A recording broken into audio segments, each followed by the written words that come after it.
Penalaran deduktif adalah suatu bentuk penalaran yang dimulai dengan premis umum yang kemudian digunakan untuk mencapai kesimpulan spesifik. Dalam penalaran ini, jika semua premis yang diusulkan benar, maka kesimpulan yang dihasilkan juga harus benar. Penalaran deduktif seringkali digunakan dalam logika formal, ilmu pengetahuan, dan pemecahan masalah. Berikut adalah penjelasan lebih lanjut mengenai penalaran deduktif. 1. Definisi penalaran deduktif. Penalaran deduktif adalah proses berpikir yang melibatkan pengambilan kesimpulan berdasarkan premis yang lebih umum. Dengan kata lain, penalaran ini bergerak dari hal yang umum ke hal yang spesifik. 2. Struktur penalaran deduktif. Penalaran deduktif biasanya memiliki struktur berikut.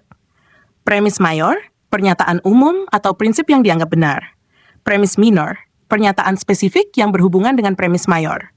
Kesimpulan, pernyataan yang dihasilkan dari penggabungan kedua premis. Contoh, premis mayor, semua manusia adalah makhluk hidup. Premis minor, Socrates adalah manusia. Kesimpulan, oleh karena itu Socrates adalah makhluk hidup. 3.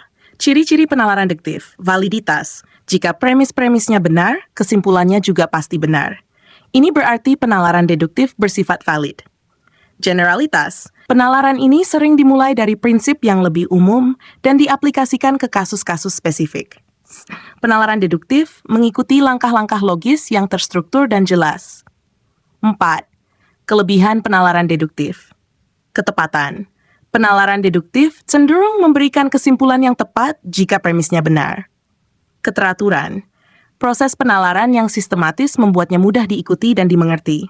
Sesuai untuk ilmu pengetahuan, penalaran deduktif banyak digunakan dalam metode ilmiah untuk membangun teori dan hipotesis.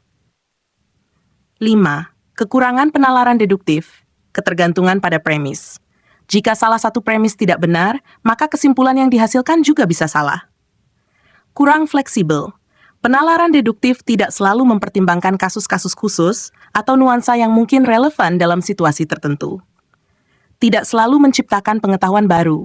Penalaran deduktif hanya dapat menghasilkan kesimpulan baru jika premis yang digunakan memang baru dan relevan. 6. Penerapan penalaran deduktif.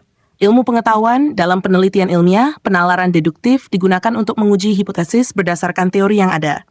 Matematika, penalaran deduktif sangat penting dalam pembuktian teorema dan konsep matematika. Hukum.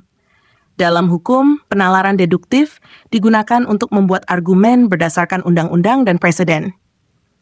Contoh penalaran deduktif dalam kehidupan sehari-hari. Contoh 1. Premis mayor, semua hewan mamalia memiliki tulang belakang. Premis minor, dolphin adalah mamalia. Kesimpulan, oleh karena itu, dolphin memiliki tulang belakang. Contoh 2. Premis mayor, semua produk susu mengandung laktosa. Premis minor, susu adalah produk susu. Kesimpulan, oleh karena itu, susu mengandung laktosa. Kesimpulan penalaran deduktif merupakan alat berpikir yang kuat yang memungkinkan kita untuk menarik kesimpulan yang logis dari premis yang lebih umum. Dengan memahami dan menggunakan penalaran deduktif, kita dapat meningkatkan kemampuan berpikir kritis, analisis, dan pengambilan keputusan kita. Namun, penting untuk selalu memeriksa kebenaran premis yang digunakan untuk memastikan validitas kesimpulan yang dihasilkan. Demikian, semoga bermanfaat.